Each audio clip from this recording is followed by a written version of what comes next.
I told you that the most secure prison in the world isn't made of concrete walls or steel bars. In fact, it doesn't house many prisoners. It only has one cell. It only serves one plate of food in the cafeteria. There is only a single prisoner, and he is not aware of his captivity. I have been there once, and I'm sure you have too. Forced to follow a single routine, confined to a singular space, never feeling any true release. My biggest mistake was I waited. I waited for some plea of my freedom. I waited for some warden letting me know that I've been granted my release. But nobody else can save you from the prison that you built yourself. You would be surprised to know the greatest enclosure is your own expectations. I'm Chloe, and today I'm going to tell you how I escaped prison, and how you can too. Well, first things first, you can never plan an escape route without familiarizing yourself first with the prison's layout. Every prison has weak spots. Those areas where the guards aren't paying attention, the walls are cracking, or the locks aren't as secure. When I looked at my own prison, I realized there were parts of it that were faintly guarded. Habits or fears that weren't as deeply ingrained as I had thought. Let's take something we all experience, procrastination, as an example. The thing about it is that from a distance, it looks like this immovable wall, but really up close, it's quite flimsy. It would only take us at least 5 minutes to sneak past something. From my experience, you won't know how easy anything is if you haven't challenged it. But it's not just about finding the weakest spots to break through. It's also about recognizing which ones are strongest and how they can guide you. The parts of me that felt the most resistant, perfectionism, this gnawing fear of failure, these were also the areas where I discovered hidden potential. For instance, I realized that my perfectionism wasn't entirely a flaw. It was a strength in disguise. And when I channeled it properly, it drove me to produce work that I could be proud of. The point is, breaking out isn't just about finding or exploiting your weaknesses. It's about repurposing both your strengths and your flaws. To know your prison is to know yourself. Because understanding what holds you back and what drives you forward is the key to actual freedom. The second step may not seem as dramatic as tunneling out at midnight, but trust me, it's just as significant. You have to smuggle in the tools that you're going to need. Now, I'm not talking about rusty hammers or chipped nails you would usually find in prison break movies. I'm talking about the kind of tools that reshape your mind, not just your physical surroundings. For me, these tools came in the form of books. Books about magic, wizards, vampires, and talking animals. The lesson here is simple. Even if the tools feel strange, non-usable, unpolished, if they help you move forward, you have to use them. Maybe your tools aren't books.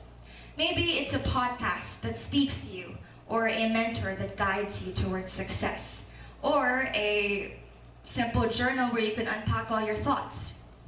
It doesn't matter what form they take. What matters is they help you move forward. Third, and probably my favorite step, is you need to recruit allies. Now, I said it would be just you in your own very prison, but truth be told, prisons are well connected. Among myself, there were also others who wanted to escape a prison of their own doing. I think we call that friends, or as I call my friends, family. It doesn't have to mean you're constantly convening of ways out of the situation. It was silent statements of encouragement and the never-ending offer of friendship that matters the most. Together, we didn't feel like prisoners. In fact, we felt the most free when we were with each other. Now that you've studied the prison, you've gathered your tools, and you've found your allies, you need a plan.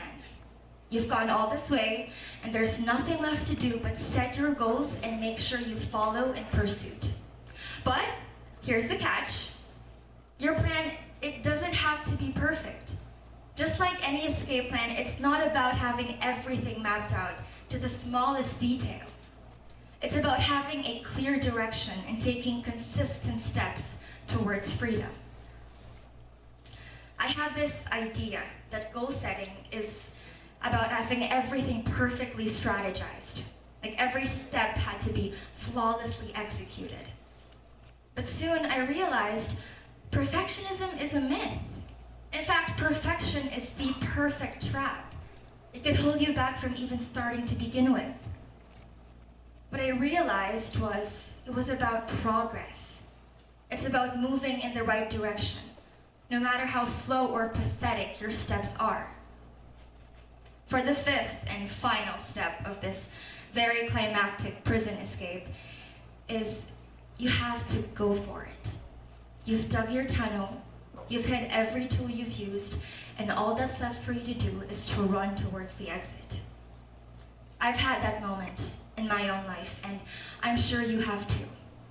The moment where all my fears, my doubts, my uncertainties restrained me. It was the constant questioning of, am I doing the right thing?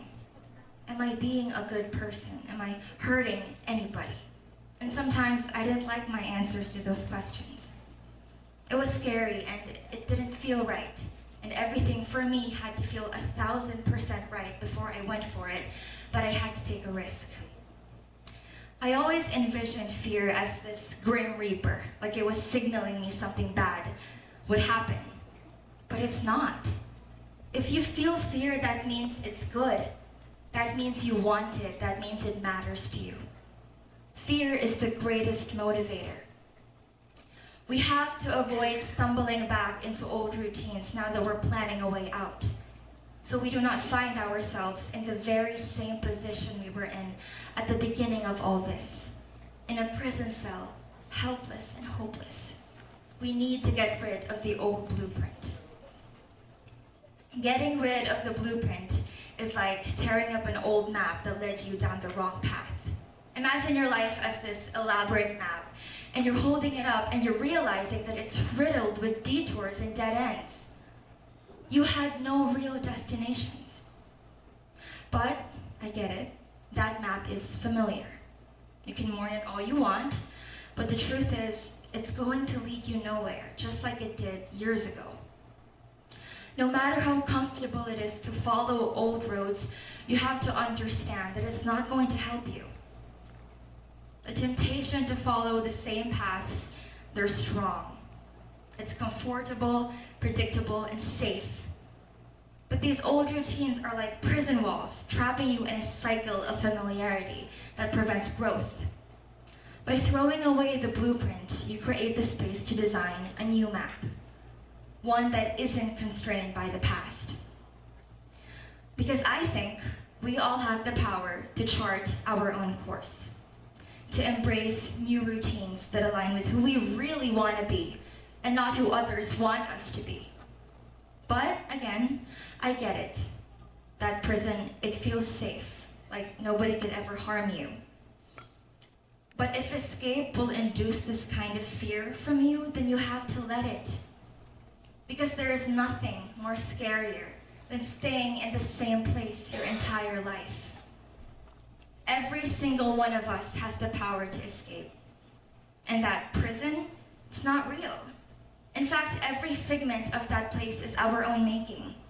Sometimes it's ourselves that we're afraid of. It's the uncertainty that comes with freedom that we cannot fathom. It's the terrifying moment where we have to ask ourselves, what's next? The real prison was never the walls around you. It was the belief that you couldn't break through them.